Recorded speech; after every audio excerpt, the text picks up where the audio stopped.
wabarakatuh. Waalaikumsalam warahmatullahi wabarakatuh. Alhamdulillahil aliyyul akbar wa azizul ghaffar rabbul jannati wan nar. Wassalatu wassalamu ala sayyidina Muhammadinil mukhtar wa alihil abhar wa ashabihil akhyar, amma ba'du. Hadratul mukarramun, para alim ulama, para masyayikh, para habaib, para asatiz dan ustazat, para hujjaj, para sepuh dan bini sepuh di Karang Satria dan Alamanda. Wabil khusus guru-guru saya, ada orang tua saya Al-Mukarram Kiai Abdul Wahab Sya'rani, Al-Mukarram Ustaz Didik Firdaus, Al-Mukarram Ustaz Munawar, Al-Mukarram Ustaz Razidin, segenap ketua DKM Masjid. Wabil khusus ada Masjid Jami' Al-Huda Mukarram Ustaz Haji Ruhiyat, DKM Masjid As-Sahabah dan DKM Musola Al-Ikhlas. Mudah-mudahan Allah tetapkan iman dan Islamnya dalam rangka menjaga semangat Islam, khususnya di Mustika Karang Satria dan Alamanda tercinta ini. Amin ya Rabbal. Yang saya hormati para tokoh-tokoh masyarakat, tokoh-tokoh kepemudaan, segenap pengurus warga, wabil khusus Ketua RW 14 Bapak Gatot Kuncono, segenap RT 1 sampai 21 Mustika Karang Satria dan Alamanda, bapak-bapak dan ibu-ibu, jamaah ma'asyiral muslimin dan muslimat, para calon penghuni surganya Allah yang dicintai Allah Subhanahu wa ta'ala. Alhamdulillah, malam hari ini kita masih dikasih kesempatan nikmat sama Allah dalam rangka memperingati tahun baru Hijriah. Tanpa terasa kita kembali memasuki di bulan Muharram, di mana bulan Muharram ini termasuk Ashhurul Hurum. Betul apa betul? Di Ashhurul Hurum ini, kalau kata bahasa Bekasi bilang, Allah lagi diskon gede-gedean sama pahalanya. Di Ashhurul Hurum ini pahala dilipat gandakan lagi oleh Allah. Ayo kita lihat, terutama di bulan Muharram ini, banyak peristiwa-peristiwa besar yang terjadi di dalam bulan Muharram ini. Hijrahnya Rasulullah ke kota Madinah terjadi di bulan Muharram. Diterima taubatnya Nabiullah Adam alaihissalam terjadi di bulan Muharram. Keluarnya Nabiullah Yunus alaihissalam dari perut ikan besar terjadi di bulan Muharram. Banyak peristiwa-peristiwa besar yang terjadi di bulan Muharram. Makanya ulama-ulama kita sepakat untuk menentukan tahun baru Hijriah ini diawali dalam bulan Muharram. Nah, dalam rangka memperingati tahun baru Islam pada tahun ini, ayo sama-sama kita kembalikan lagi semangat-semangat beragama kita. Kita ramaikan masjid-masjid kita. Kita hidupkan lagi pengajian-pengajian yang ada di tempat kita. Sungguh prihatin ketika baginda Rasul pernah mengingatkan kepada kita, sayati zamanun ala ummati la yabqa minal Islam illa ismuh wa la yabqa minal Qur'an illa rasmuh masajiduhum amirah wahia kharabum minal huda.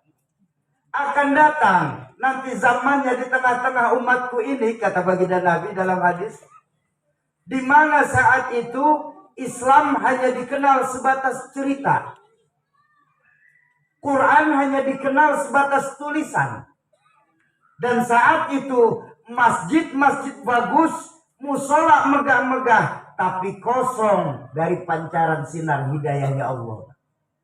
Ayo, Saya mau ajak kita renungkan hadis baginda Nabi di semangat Islam tahun baru ini. Semangat tahun baru Islam ini. Saya tanya sekarang, boleh saya tanya? Boleh. Boleh saya tanya? Boleh. Bu, ini mic mau mati-mati. Tes,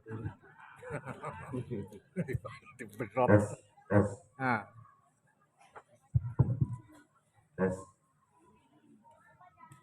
tes. Betul.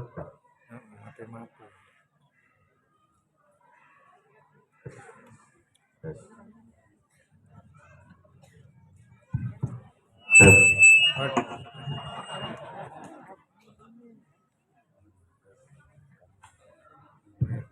Mirip Bapak. Sebuah museum.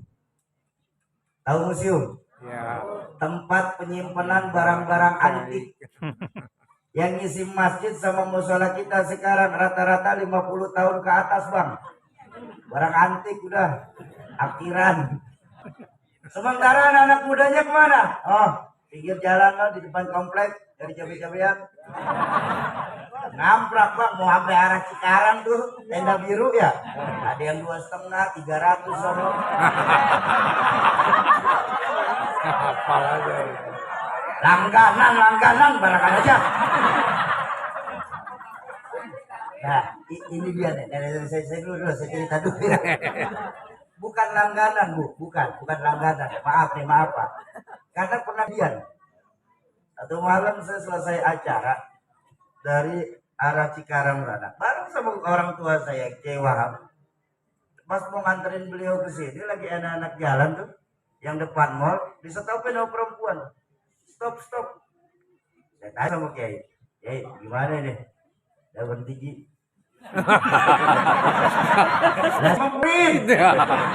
Murid mau wajib taat sama guru. Oh ya.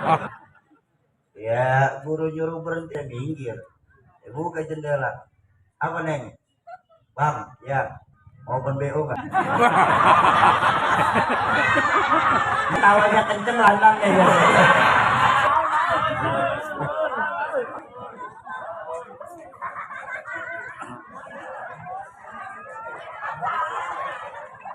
Mau open BO nggak Bang? Saya bilang, Neng, apa? Kamu mengerti saya bilang. Lah, kenapa saya Bang? Lah Neng, gue masih pakai peci Neng. Baju koko belum gue copot.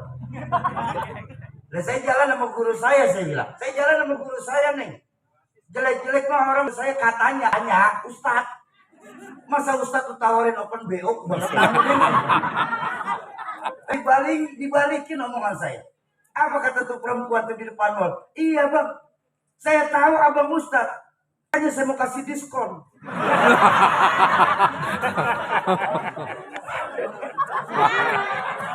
Pikirin jangan dibayang.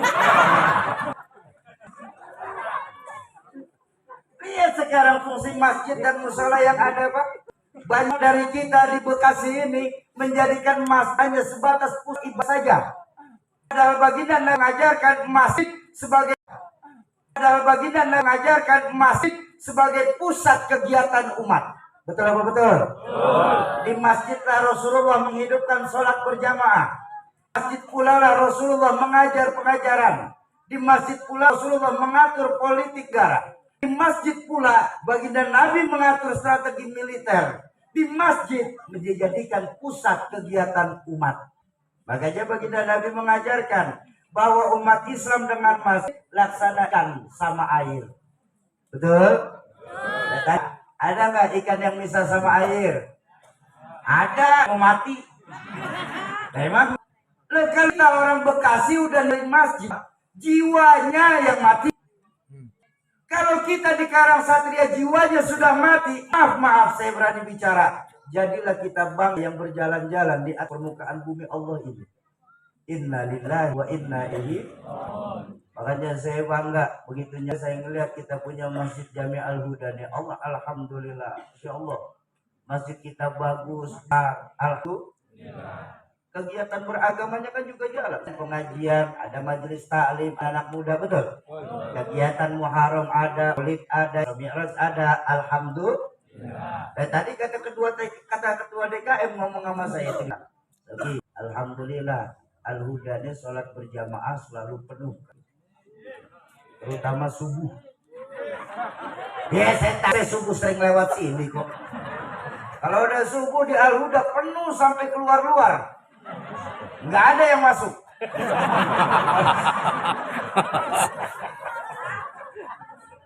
Kalau udah subuh doang berdua sama hambal. Yang azan dia, yang qomat dia. Yang imam dia, yang makmum dia juga. Yang baca doa dia, yang ngaminin doa dia juga. Matiin lampu masih imam. Imam borongan sekarang. Ingat, para pendiri bangsa kita menjadikan masyarakat Indonesia ngacu pada masyarakat bermasjid. Jangan sampai lupa, para founder bangsa, para pendiri-pendiri bangsa kita menjadi cikal bakal masyarakat Indonesia mencontoh masyarakat masjid. Coba kita lihat masyarakat bermasjid. Siapapun yang masuk masjid, kot sendal, buka sepatu. Betul nggak? Nggak ada warga negara dalam masjid. Semua sama. Betul. Matiin lampu masih imam. Imam borongan sekarang. Ingat, para pendiri bangsa kita menjadikan masyarakat Indonesia ngacu pada masyarakat bermasjid. Jangan sampai lupa, para founder bangsa, para pendiri-pendiri bangsa kita menjadi cikal bakal masyarakat Indonesia mencontoh masyarakat masjid. Coba kita lihat masyarakat bermasjid. Siapapun yang masuk masjid, kot sendal, buka sepatu. Betul nggak? Nggak ada warga negara dalam masjid. Semua sama. Betul? RT masjid, sendal teh. RW masuk masjid, copot sendal we. Pati masuk masjid buka sepatu ti. Presiden masuk masjid buka sepatu. Dan indahnya masyarakat bermasjid itu Pak. Tidak ada warga negara kelas 1 di dalam masjid. Nah, para pendiri bangsa kita juga dengan sadar ingin menjadikan hukum di Indonesia apa? Tidak ada warga negara kelas 1 di hadapan hukum. Semua sama ketika berhadapan dengan hukum. Betul? Makanya dari Islam, seorang pemimpin itu kagak boleh anak. Dalam Islam pemimpin kagak boleh punya bang. Kata siapa Soki? Contoh dulu. Bagi kami pernah bersabda, "Lau Fatimah binti Muhammad saraqat an qata'a yadaha." Kalau saja Fatimah bin Muhammad yang mencuri, aku sendiri yang akan memotong tangannya. Padahal kan dia ngomong Nabi, betul? Tapi kenapa Nabi tidak menyebutkan "Lau Fatimah binti"? Kenapa Nabi itu malah mengucapkan bersabdanya "Lau Fatimah binti Muhammad"? Karena saat mengeluarkan hadis ini, baginda Nabi berdiri sebagai Rasul, bukan sebagai Bapak. Mau contoh? Ketika Sari sedang sibuk mencari gubernur di Mesir, para sahabatnya mengajukan ke Sayyidina Umar saat itu Abdullah bin Umar. Sayyidina Umar protes. Kenapa ada Abdullah di dalam Nabi? Ya karena kami melihat Abdullah bin Umar ini cocok. Enggak. Masih banyak yang lebih bagus dan lebih baik dari Abdullah bin Umar. Cari yang lain. Kenapa? Saya tidak mau nanti saya justru pertanggungjawaban di hadapan Allah jauh lebih berat ketika anak saya dijadikan pemimpin juga. Kalau justru malah curiga ketika ada pengajian di dalam masjid. Kita orang Islam sendiri malah berkata dalam masjid nggak boleh berpolitik. Nanti dulu. Buka Fatul Makkah. Buka perjanjian Madinah, piagam Madinah. Di mana Rasulullah berpolitik? Di mana Rasulullah membuat itu semua? Di dalam masjid. Ayo, ini kita sedih Pak. Masjid-masjid kita ada sekarang cuma sebagai pusat ibadah saja Pak. Ketika selesai ibadah, banyak masjid-masjid kita ini udah kayak kuburan Pak. Sepi aja sepi. Jujur, kita ini masyarakat Islam di Bekasi ini, bangun masjid bisa, tapi bagaimana menghidupkan masjid Bang? Kita ini lebih sering kalah sama agama-agama lain dalam menghidupkan rumah ibadah. Ada kenyataan yang pahit Pak. Ini kenyataan pahit Pak. Di dekat rumah kami di Gandaria ada sebuah gereja. Gandaria. Masih gedean Masjid Al-Huda daripada gereja tersebut. Jamaahnya pun tidak banyak Pak. Dia banyak karena pada bawa mobil semua. Cuma yang saya miris dari kegiatan gereja tersebut apa? kegiatannya sudah hampir tiap hari ada sekarang. Umat yang nggak seberapa, bangunannya nggak seberapa besar, tapi kegiatannya sudah ada setiap hari.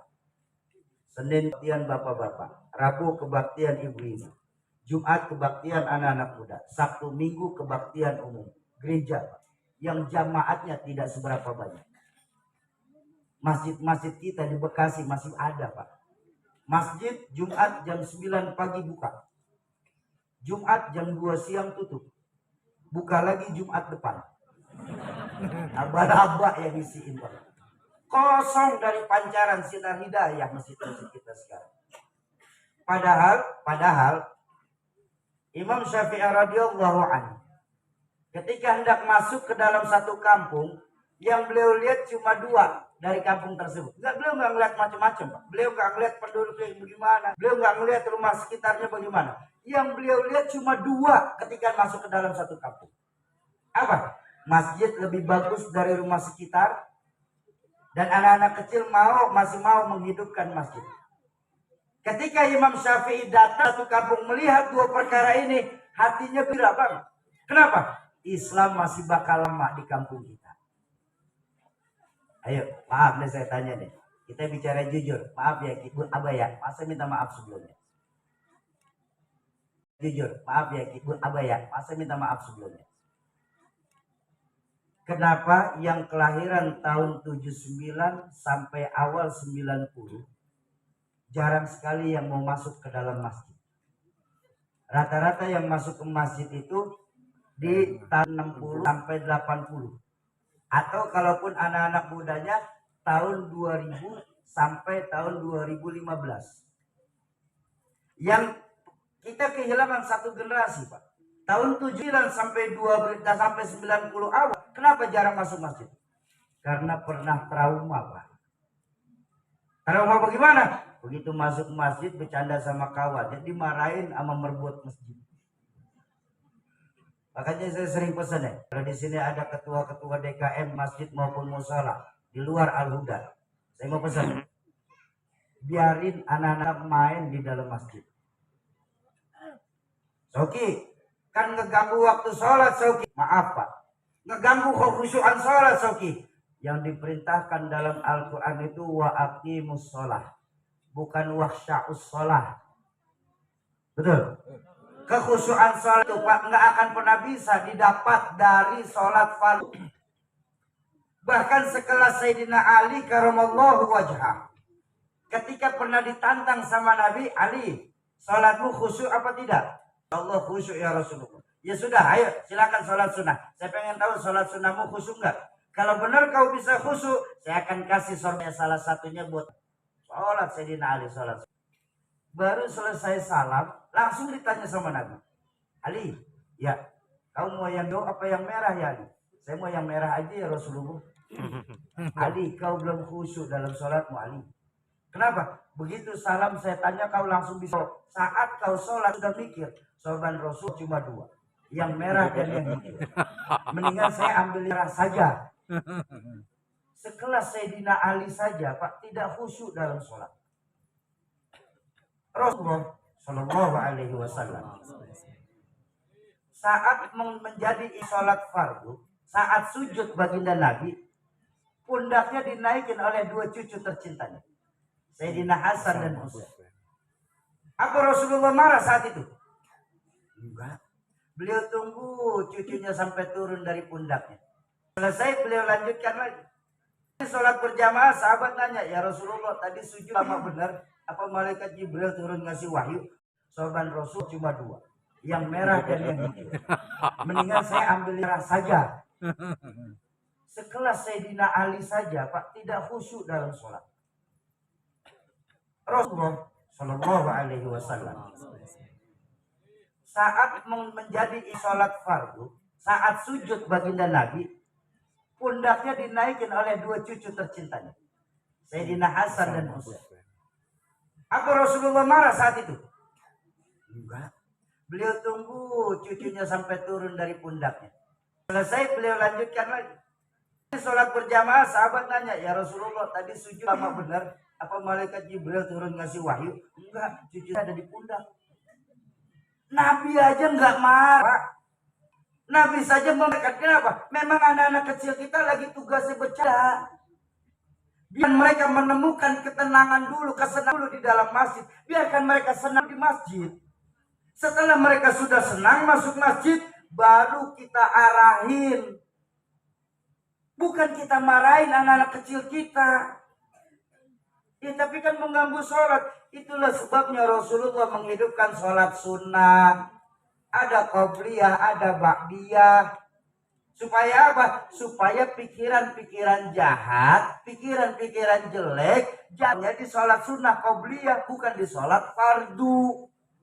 Jadi sholat fardunya kita sudah aman. Karena memang kenyataan. Pikiran ketika kita sudah mulai takbiratul ihram.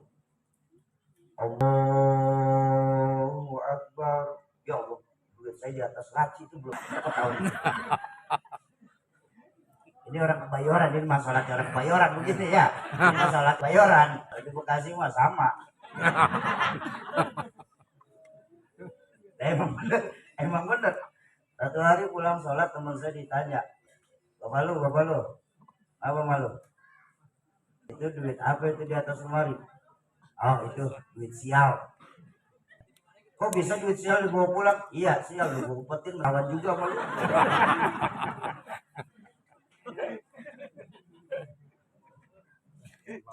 Ayo biarkan anak-anak kita ingat Bapak Ibu, bagaimana nanti di Karangsatria ini 10, 20, 30 tahun yang akan datang, bukan ada budak kita semua yang hadir hari ini. Apa? Kullu man 'alaiha fan. Akan datang, bukan ada budak kita semua yang hadir hari ini. Apa? Kullu man 'alaiha fan. Semua kita cuma kefanaan, dan kita semua kullu nafsin dha'iqatul maut. Kita semua pasti akan menemukan yang namanya pintu kematian. Betul?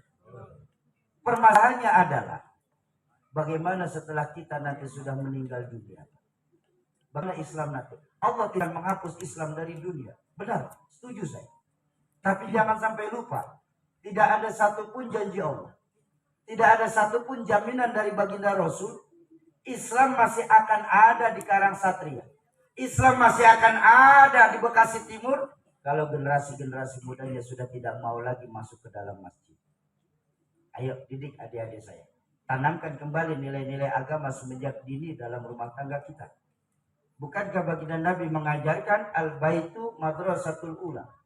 Rumah itu pesantren pertama buat anak-anak kita. Pepatah Arab pun sering mengajarkan kepada kita tanpa kita sadari. Apa? Mafil aba fi abna. Betul nggak? Bapak kalong, anak pasti kampret. Nah, gampangnya begitu aja dah. Bapak kalong, anak pasti kampret. Bapak nyolong lah, bocah nyopet. Lah fotokopi pun bagaimana asli? Jangan pernah kita berharap punya anak yang soleh dan soleha kalau kita sendiri nggak bisa berlaku soleh dan soleha di hadapan kita. Mimpi kita di Karangsatria dan Alamanda ini punya generasi-generasi muda yang Qurani. Sedangkan kita sebagai orang tua kagak conggah baca Al-Quran di depan anak-anak kita. Iya, turu-turu nggak bisa emang. Dan jangan pernah berharap Masjid Al-Huda akan dipenuhi oleh anak-anak muda yang menghidupkan sholat berjamaah. Kalau kita sendiri, Pak, kita nggak mau mengajak anak-anak kita untuk menghidupkan sholat berjamaah. Memang sekarang ini udah min akhir sahabat. Cara pembelajaran kita sebagai orang tua ke anak jauh berbeda saat orang tua kita ngedidik kita. Tahadusan binikmah, tahadusan binikmah. Saya ngajak adik saya, boleh tanya. Orang tua saya itu sangat tegas. Rahmatul Abror Izainuddin MZ. Kalau pas beliau lagi di rumah sangat tegas. Saking tegasnya, kalau kami telat bangun untuk sholat subuh berjamaah, paling tidak itu 1 gayung air nempel di muka. Jadi dulu kami ini kakak beradik, kalau udah pagi jemurin. Cara pembelajaran kita sebagai orang tua ke anak jauh berbeda saat orang tua kita ngedidik kita. Tahadusan binikmah, tahadusan binikmah. Saya ngajak adik saya, boleh tanya. Orang tua saya itu sangat tegas. Rahmatul Abror Ki Zainuddin MZ. Kalau pas beliau lagi di rumah sangat tegas. Saking tegasnya, kalau kami telat bangun untuk sholat subuh berjamaah, paling tidak itu 1 gayung air nempel di muka. Jadi dulu kami ini kakak beradik, kalau udah pagi jemurin kasur. Emang kasur kapuk dulu. Jemurin kasur tuh. Tuh dulu tuh. Orang tua saya saat saya bilang tegas, saya bilang kejam. Benar sih ya, baru bangun tidur. Ada ayah saya itu. Kalau lu sekarang gak gua didik kayak begini, nanti saat gua meninggal siapa yang bakal nyolatin gua? Kalau lu sekarang gak gua paksa untuk ngaji, nanti kalau gua meninggal siapa yang ngajiin gua? Itu orang tua saya pesan. Sekarang kita kepada anak-anak kita, tengok diri kita. Ketika sudah masuk subuh, kita lihat anak kita baru pulang dari begadang lagi enak terlelap. Bukan kita bangunin, kita selimutin. Makin pules anaknya. Kita lupa. Al-Quran sendiri mengingatkan kepada kita apa? Al-Quran mengingatkan kepada kita, Qu anfusakum wa ahlikum naro. Jagalah dirimu, jagalah keluargamu, jagalah orang-orang yang menjadi tanggung jawabmu dari siksa api neraka, Bapak Ibu sekalian. Kita sering mengabaikan hadis Nabi. Apa? Kullukum ra'in wa kullukum mas'ulun an ra'iyati. Semua kita hakikatnya pemimpin. Pak RT memimpin di lingkungan, Pak RW memimpin di wilayah, Pak Lurah memimpin di kelurahan, Bapak memimpin anak dan istri. Betul. Ibu ketika suami tidak ada, ibu jadi pemimpin untuk mendidik anak-anak yang saleh dan saleha. Semua kita pemimpin. Dan yang namanya pemimpin, ingat baik-baik, akan dimintakan pertanggungjawaban atas apa yang sudah dipimpinnya. Ingat, anak itu adalah amanah yang dititipkan Allah kepada kita. Betul. Menyia-nyiakan amanah sama dengan dosa besar. Sama dengan khianat. Setuju? Khianat dalam Islam termasuk salah satu dari dosa yang besar. Ayo didik anak-anak kita lagi. Nggak mau Soki, paksa. Kan Nabi sendiri yang